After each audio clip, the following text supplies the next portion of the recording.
Hello, welcome back. Hope you're all doing well. If you are new, welcome to my true crime channel where we discuss wrong-uns of all kinds from all over the world.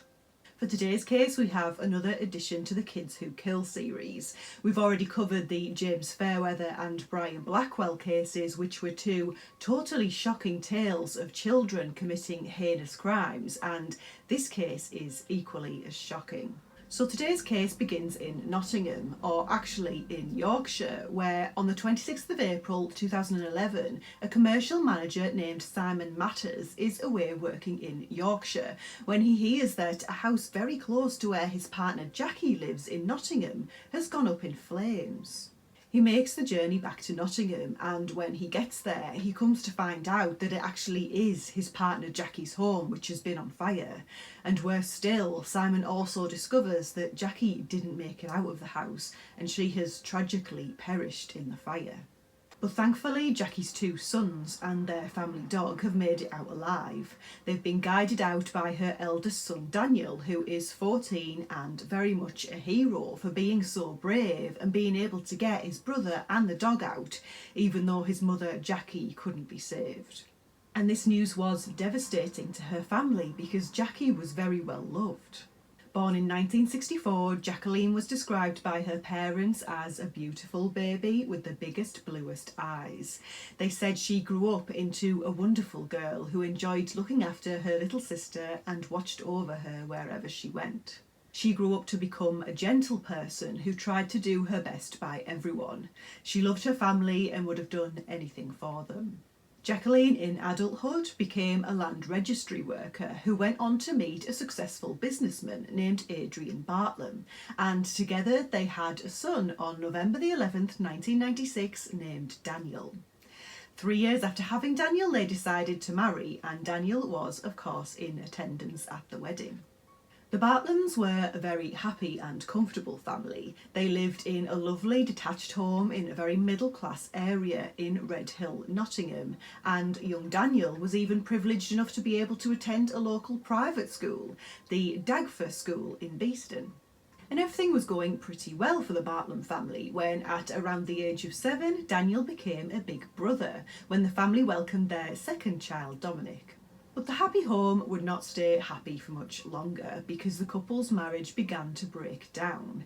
It got to the point where they agreed that it was best for everyone if they go their separate ways, with the children going to live with Jacqui as per the terms of the custody agreement, and Adrian would see them on agreed days. Due to the divorce coming through and Jacqui and her two boys having to move house, this meant experiencing quite a lifestyle shift for the three of them, but especially Daniel. Adrian still spoilt the boys with expensive gifts when he saw them, but due to their new financial restraints, it meant that the boys would need to join mainstream state schools. Their private schooling simply wasn't a financially viable option for the family anymore, so Daniel went from Dagfer Private School to Christ the King Mainstream School in a place called Arnold in Nottingham, where the two brothers and their mother Jacqui now lived. Some time passes and Jacqui has been separated from Adrian for a while now, and in May 2008 she has a night out with friends, and whilst out she meets Simon Matters, who I mentioned at the beginning. The two get on well and they agree to see each other again, and over time the pair grow closer. Simon says what he liked in Jacqui was how she cared for people, she was genuinely interested in them, and she was an all-round good person. Simon and Jacqui's relationship gets stronger to the point where she introduces him to her two sons, and he starts to become more of a regular feature around the house. He gets to know the two boys well and spends a lot of time there, taking on a stepfather type role in their lives. But it's not long before Simon realises that Daniel, Jacqui's eldest, seems to be playing up a little.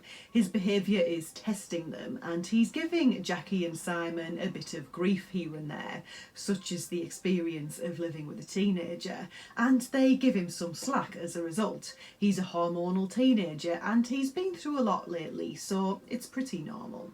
And a lot had happened to Daniel in quite a short space of time. Daniel lost the full attention of his parents when his little brother came along, which in some children can create some jealousy, and shortly after his brother came along, his parents split up, which is without a doubt hard on any child. And then due to the divorce, Daniel had to leave his very elite school and join the rest of the kids in his local area. And as you can imagine, once the kids at a mainstream school get wind that their new classmate used to be privately educated, that's going to get attention, and not the positive kind. School for a lot of kids is hard enough as it is, so Daniel gets the kind of grief you'd expect from his fellow classmates, which only adds to this turbulent time in his life. So it's not strange that Daniel is acting up. A lot of kids would, and as a lot of kids do, he takes it out on his mother Jacqui, and Jacqui, as I'm sure a lot of parents would, gives him some leeway. But this leeway gets a little too extreme after a while, because it gets to the point where Daniel is able to command enough control to dictate his mother's entire plans for her future.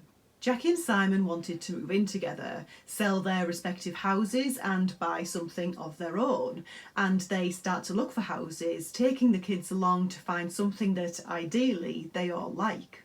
And Daniel vetoes every single one of them. None of these houses meet his expectations of where they should live. He's already upset that he's had to leave his private school and mortified that he's attending a state school, so the house at least needs to meet his standards. After the birth of his brother, his parents' divorce, the house move, the school move, and this new father figure entering his life, Daniel is feeling rather powerless in comparison to how his life was before. So now, if he gets the chance to have a say in what happens in his mother's life, he'll take it, and Jacqui lets him. Daniel tells his mother he doesn't like any of the houses and doesn't think she should buy any of them, and Jacqui pretty much does what he says. And after not finding any homes to Daniel's taste, Jacqui and Simon never get to own a home together. The family remain living at the house they're currently in, where Daniel's behaviour just gets more intense. Daniel starts to become reclusive. He's getting picked on at school and he isn't happy in his home life, even though he has a good family, so he locks himself away in his room and spends more and more time in there. Again, this isn't out of the ordinary for a teenager, so Jacqui and Simon let him stay in there. As it happens, Daniel is a whiz at computers and he's always played in his room taking laptops apart and putting them back together, so they assume that that's what he's doing in there. But he isn't. Daniel is accessing and consuming TV shows and films that are much more adult in content than a boy of his age should be watching. He's watching violent and gruesome horror films, one after the other, hours and hours of them, day after day, to the point where he barely leaves his room at all. And usually kids of his age might have friends or schoolmates to discuss what they've seen, to make sense of it, I guess, and put it into context. But Daniel doesn't have friends or classmates to talk to, so all of this very graphic content is being consumed by Daniel and staying there inside his own head in his own little fantasy world. But as it happens, Daniel not coming out of his room is actually of some relief to Simon and Jacqui, because when Daniel is downstairs around the family, the atmosphere changes. Daniel is draining on Simon and Jacqui because he's becoming very confrontational. He does nothing around the house to help as it is, but when his mother tries to tell him something or ask him to do something, he becomes very upset very easily and becomes quite intimidating. He's arguing frequently with Jacqui, and it gets to the point where he's stood face to face with her, screaming at her, and he isn't backing down. Simon in the end has to intercept and pull Daniel away from his mother, sending him upstairs with Daniel kicking and hitting whatever he can find on the way up. And Jacqui is shaking. She's so scared about this confrontation that's just happened, and it's not clear how this might have progressed if Simon hadn't have been there and gotten involved when he did. But Jacqui doesn't want anything done about this incident. As far as she is concerned, Daniel is just a stroppy teenager. He's had a lot of upheaval lately and she doesn't want to add to that. So he isn't disciplined or spoken to at all about this incident, or any other. No boundaries are set as to how Daniel can and cannot treat his mother. Kids need boundaries to make them feel secure, but with Jacqui not nipping his poor behaviour in the bud, it just means that he'll keep going bigger each time, pushing her further and further to see how much he can get away with. He's doing all of this to get her attention, and by her not pulling him up about his behaviour, he just ramps it up to see how far he can go before she gives him the attention that he wants. Daniel goes on to break items around the house just for something to do. He destroys the garden shed and pulls up the plants in the garden. He makes a mess of the house walking paint in so that it gets on all of the flooring. He also starts to hit his brother. Nothing too serious, but enough for Jacqui and Simon to notice. Daniel really doesn't care what he does or how it's hurting other people, so long as it gets the response that he wants, which is his mother's attention. And it doesn't really work. At the most, Jacqui will, in an exasperated way, ask Daniel to stop whatever it is that he's up to, which of course goes in one ear and out the other. It's not that she doesn't care, it's just that she doesn't want to upset him further. She's hoping this is a teenage phase he's going through. So his behaviour ramps up again when Daniel goes missing from his home. He runs away after having another argument with Jacqui. Jacqui is, of course, frantic, so she calls the police, and the police find him pretty quickly, just 2 hours later, at 1 AM walking around Redhill, the area of Nottingham where he had previously lived with his mother Jacqui and father Adrian. Daniel is returned back to Jacqui and Simon, and he never really gives an explanation as to why he ran away, so it's just left there, and Jacqui doesn't take it any further. And Daniel's concerning behaviour doesn't just stay in the home, it starts to show at school now too. Seemingly out of nowhere, whilst in class, Daniel becomes very upset and starts shouting, saying that he is being strangled. He's not being strangled by a person, but by his own school tie. He refers to his tie as Fred and is screaming that Fred is alive and trying to kill him. Of course, this worries his teachers and he is immediately referred to the school counsellor. Daniel undergoes some psychiatric testing in the hopes of getting to the bottom of this and potentially getting a diagnosis of some sort, but the tests all come back clear. Even though he tells psychologists that he feels sad, has bad dreams and frequently feels angry, hearing voices telling him that he should hurt people, the psychologists believe all of this to be false. They don't think Daniel's telling the truth. They think that he's making all of this up. And this comes as some relief to Jacqui. She's just glad that these tests are over and she wants to forget all about it. Daniel is fine as far as she's concerned, and she has these tests now to confirm it. She just wants to move on. She gives Daniel a hug, tells him there's nothing wrong with him, and that's the end of that. She is in complete denial that anything is wrong with her boy. He's just had a lot on lately and is acting out. Sometime during this period, Jacqui finds a house for sale which is more financially suitable for her and the two boys, so she decides to buy that, and she asks Simon to help her move all of their stuff across to the new house, and he, of course, obliges. But in agreeing to do so, Simon couldn't possibly have guessed what he was going to find, and trigger warning, it's unpleasant. Not in a true crime kind of way, but more so in a bodily function kind of way. On moving day, Simon is busy packing. He finishes one room and makes his way to Daniel's room and starts packing up his belongings into boxes. And he picks up a plastic box, like the kind that you would usually store kids' toys in, and he immediately realises that this box is full of Daniel's urine. He's been peeing in a box in his room for who knows how long. And not only that, he's also been defecating all over his own room too, which Simon finds in towels shoved under his bed. Simon then picks up a laptop bag and opens it. I don't think I would still be in Daniel's room by this point, to be honest, but then I am a wuss and have a very weak constitution for things like this.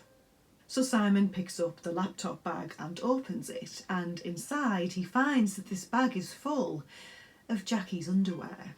Simon is, of course, horrified by this and immediately tells Jacqui what he's found. But Jacqui just says, "Oh, I was wondering where all of my underwear had gone." Jacqui doesn't try to get to the bottom of why he's done this. She just sees it as, again, teen behaviour. And whilst she briefly mentions to him that she's found this stuff, that's as far as it goes. Jacqui cannot face the confrontation if she takes this any further. Daniel is such a demanding and draining influence on the whole family by this point, and she doesn't want to face it head on. She doesn't want to deal with it. He's a teenager. This behaviour will pass. But it doesn't. It, of course, escalates, possibly because the attention-seeking behaviour was getting little to no attention, and that was Daniel's priority. Side note here, it's thought that Daniel didn't take the underwear because of any inappropriate thoughts he was having about his mother.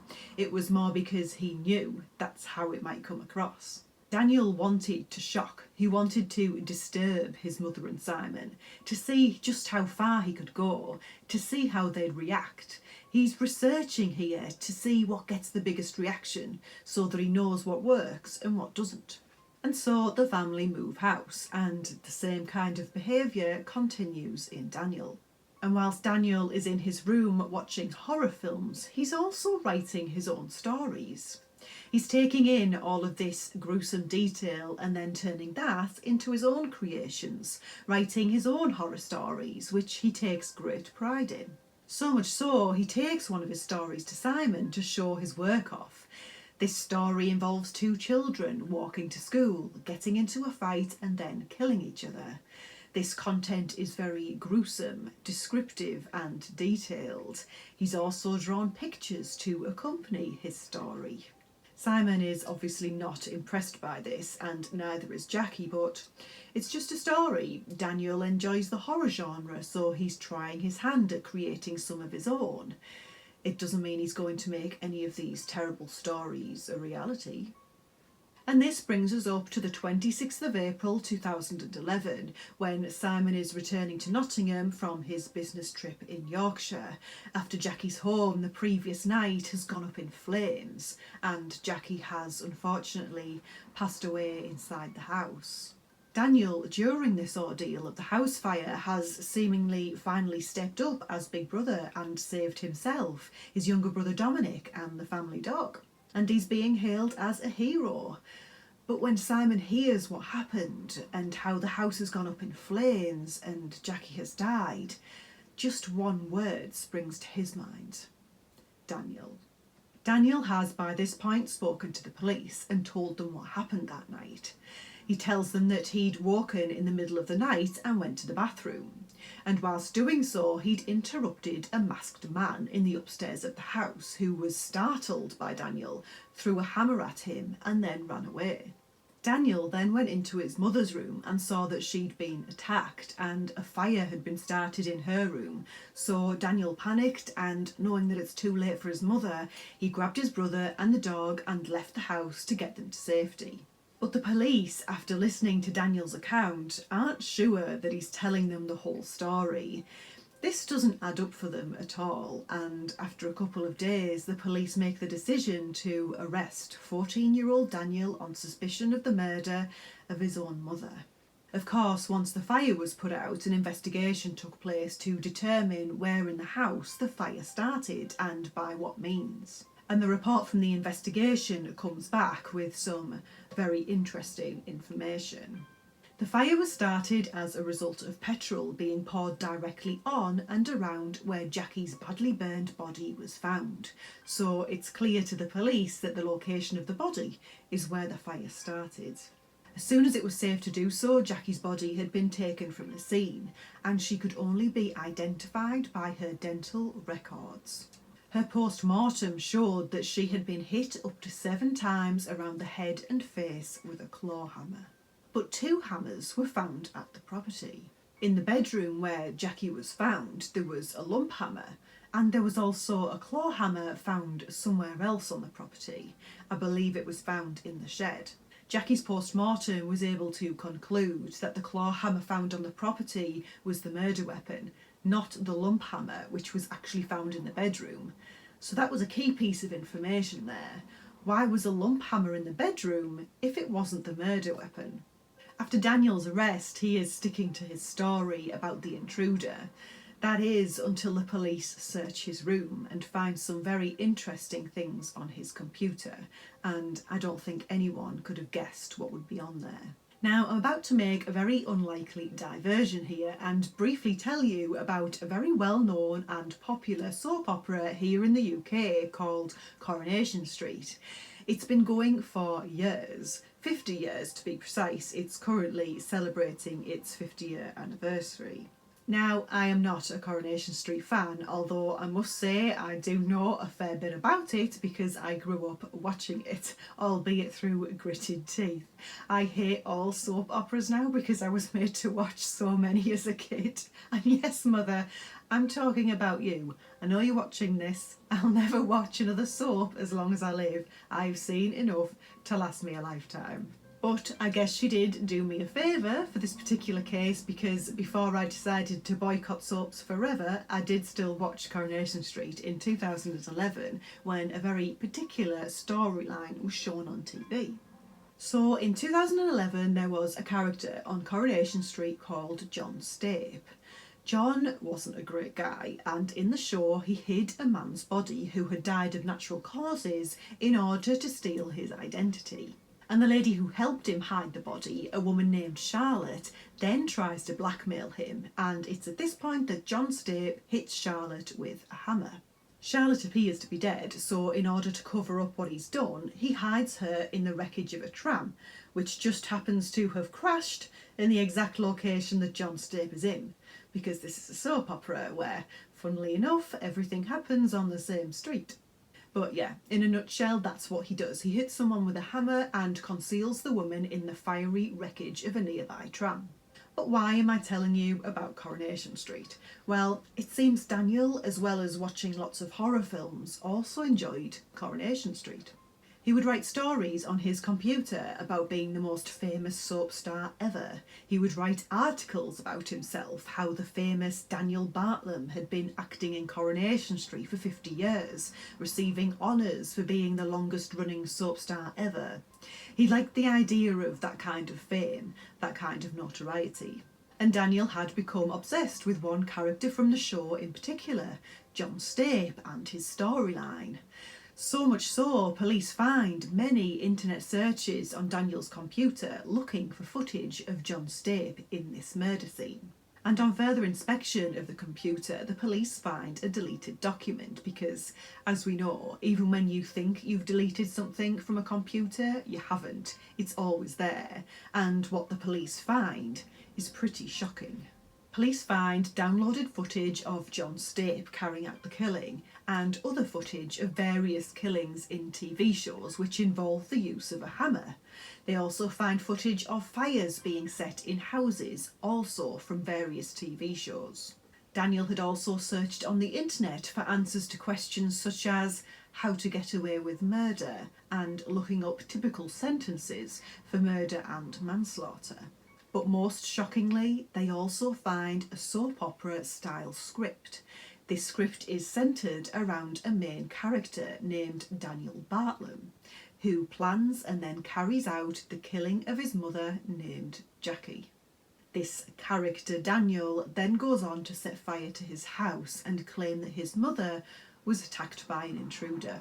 Now this, of course, is incredibly damning evidence, and whilst Daniel has been denying having anything to do with this crime for weeks, once he realises that the police have found this script and various other things on his computer, he realises it's time to change his story, which he does.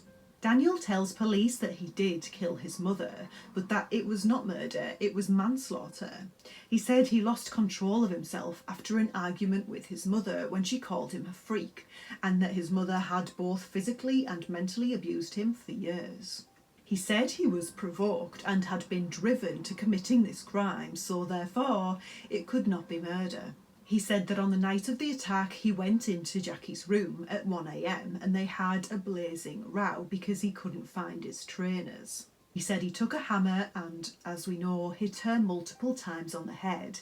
Then he doused the bedroom in petrol and set fire to the house, at which point he got his brother and dog and left.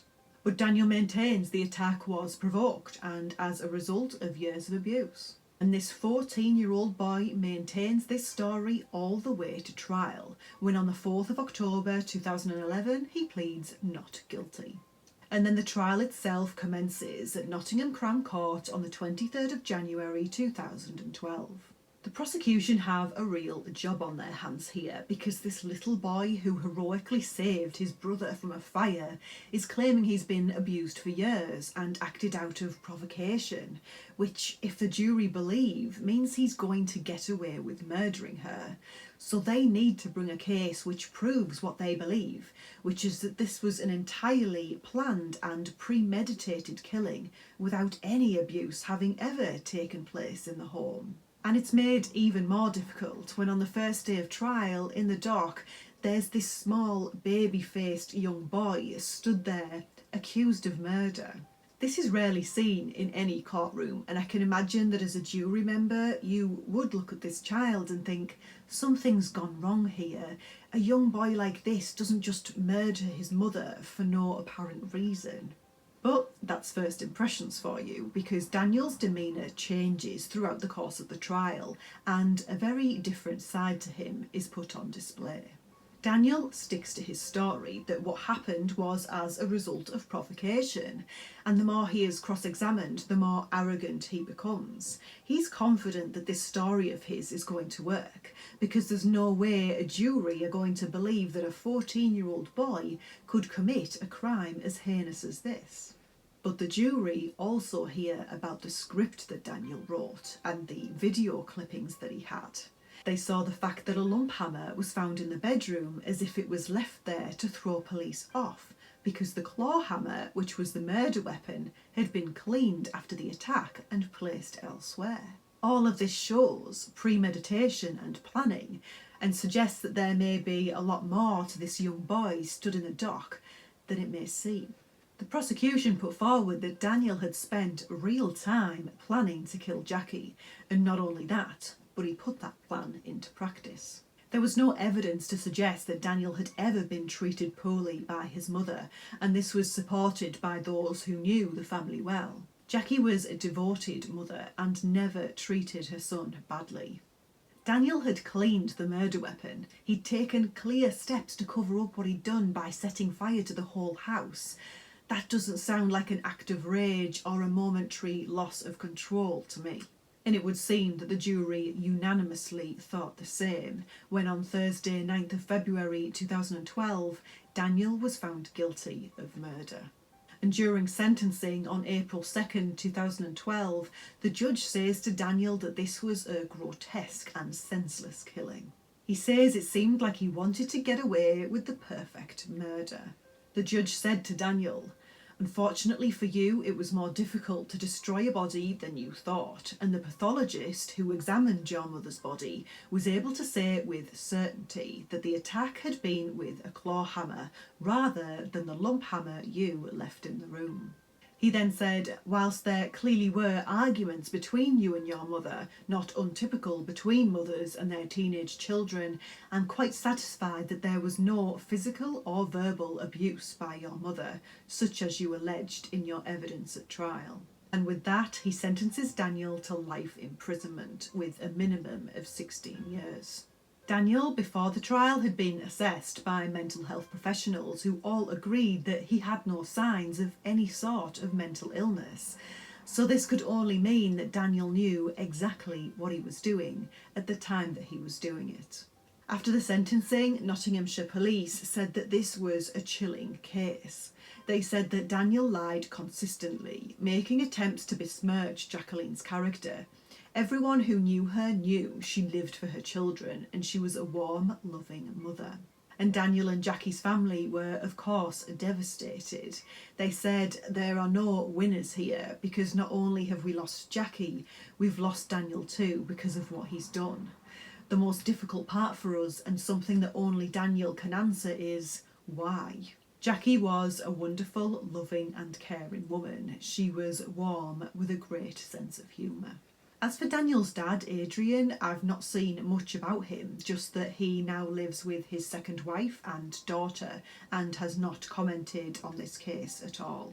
This case is extremely difficult to understand. There was no abuse or neglect in this case. Yes, Daniel experienced a lot of upheaval which had an impact on him, but none of those very common circumstances generally turn a child into a murderer, else the world would be overrun with them. It's also easy in hindsight to say all the signs were there that Daniel was dangerous, but if you look at typical teenage behaviour, when they go off the rails, it can get pretty bad. And I can imagine it is difficult sometimes to distinguish between a personality disorder and just a teenager acting out in extreme ways. Daniel hated his mother and probably blamed her for the divorce. And because Daniel lived with his mother, it was easier for him to direct his hate towards her because she was there and Dad wasn't. If you combine this with the fact that she wasn't giving him any boundaries and actively covering up for his behaviour, it just allowed him to escalate until there was no turning back. Experts have said that if Jacqui had dealt with his behaviour, as difficult as that would have been for her, there's a chance that whilst Daniel may not have turned into the perfect child, he could have been treated and perhaps this crime could have been prevented. At this point you may be wondering that, given Daniel's character, why did he bother to save his brother and the dog? Well, it's thought that there may have been an ulterior motive to that. Daniel planned this killing and he knew that in order to get away with it, he would need to appear innocent, or even better, he would need to look good, so no one would even think to question him. By saving Dominic, he becomes the saviour of the story, and saviours don't kill their mothers. They have compassion and bravery. By doing this, Daniel is a hero, and so he wins on both fronts. He gets his mother out of the picture, and he is congratulated for his actions afterwards. Luckily, the police were able to see straight through him because, as clever as he was a child and he hadn't thought everything through.